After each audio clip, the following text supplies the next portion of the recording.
Laudetur Jesus Christus. Praised be Jesus Christ.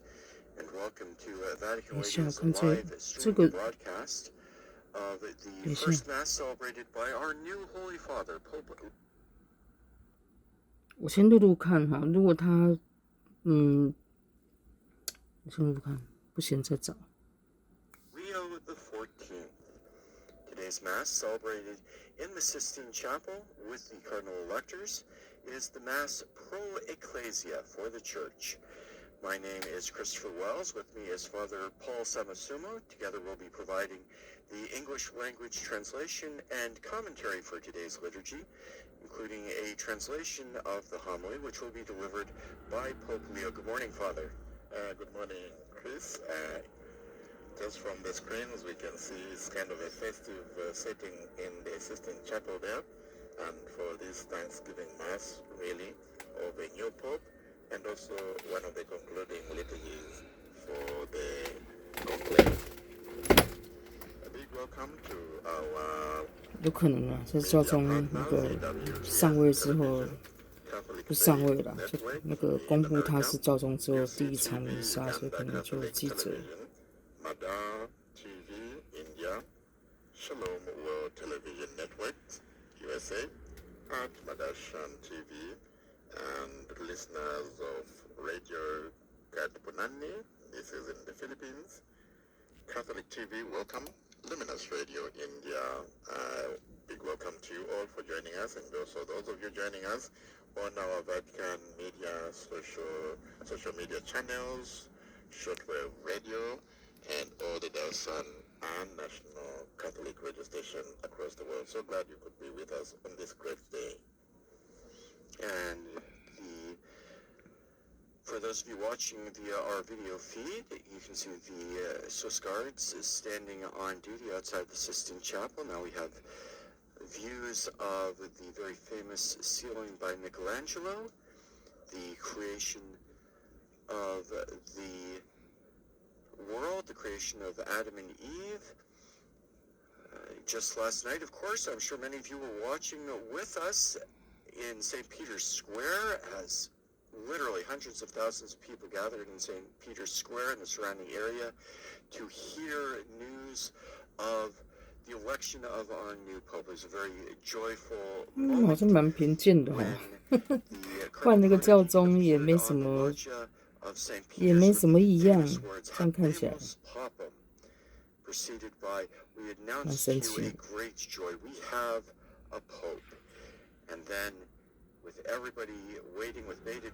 流血了。For the name of the new Pope, Robert Francis Cardinal Prevost, an Augustinian from the United States of America, born in Chicago, Illinois.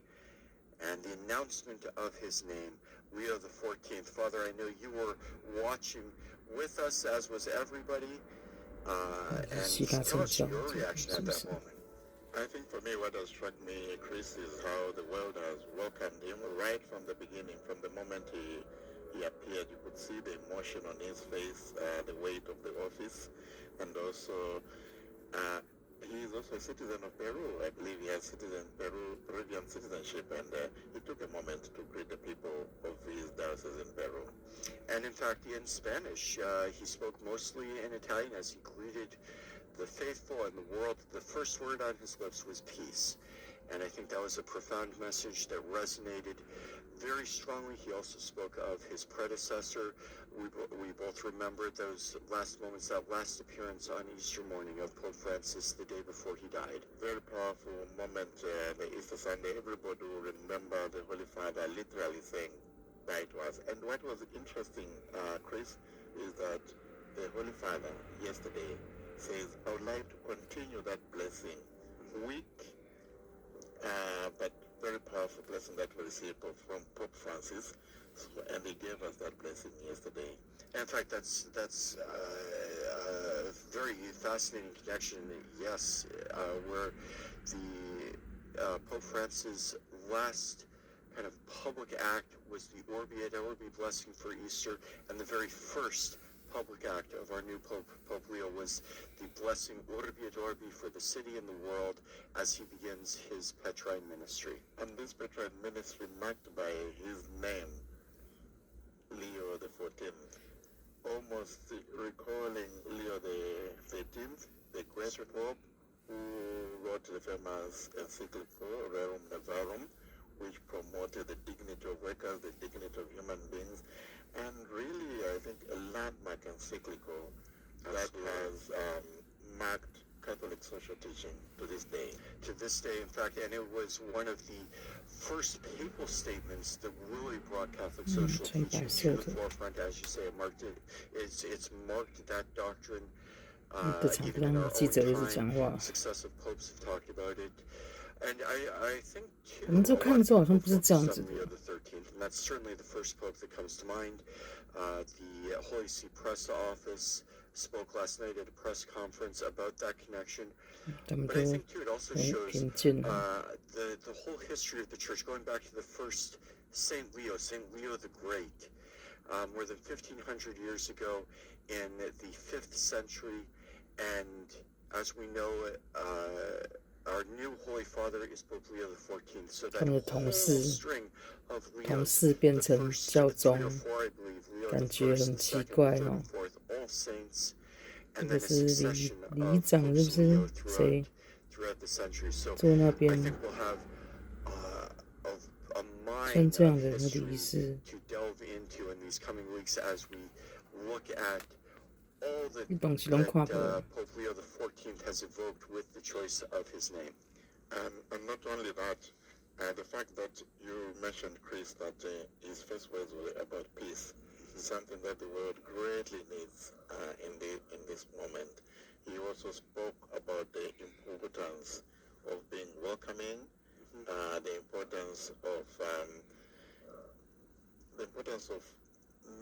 a church that is missionary, and a church that works together in unity and in synodality.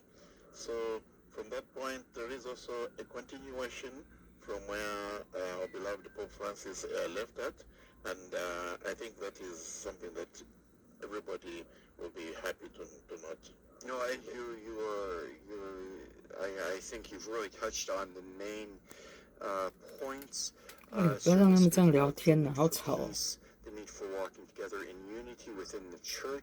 应该不是这样聊吧？会疯了。 You said earlier you spoke about him continuing that blessing of Pope Francis, and when he said, "Allow me to continue that same blessing," he went on with the most important words of the gospel. God loves us. God loves all of us. Evil will not prevail. We are all in the hands of God. Without fear, united, hand in hand with God and among ourselves. 这不是什么理的，应该是也是归那个罗马他们管。You know, walking together, sempre avante, always moving forward. Always, also without fear. Without fear, recalling the first words of John Paul II, the last sainted pope, who began his Petrine ministry saying, "Be not afraid." And I think we really see some of the ideas emerging that Pope Leo, he mentioned missionary discipleship. 关在里面这样子，密闭式的这个地方。 I found very powerful. You know, sometimes when you look at the news today, what is happening around the world, it's so easy to be depressed and think, oh, what kind of a world? But so reassuring to hear the Holy Father say that evil will not prevail. And very much recalling, 要窗子在上面，它是有窗子的哦，小窗子在上面。它这是光从哪来？灯管吗？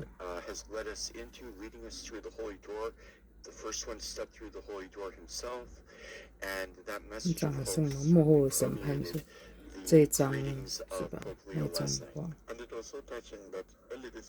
大家等很久。 There were already people, big queue, traversing to go into the holy door.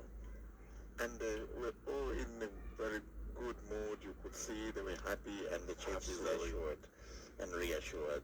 So I think it was really remarkable, the very positive outpouring of support and enthusiasm for our new Holy Father. One other thing I noticed, especially in his homily, he mentioned that yesterday, the day of his election, May 8th, in Italy is a very important time, one of the most important Marian feasts in Italy.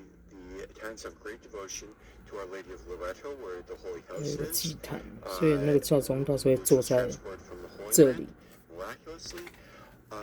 椅子这么小吗？不是这个椅子是吗？这边，那是讲台吧？大概是讲台。这个是讲台是不是？太小了，看不到。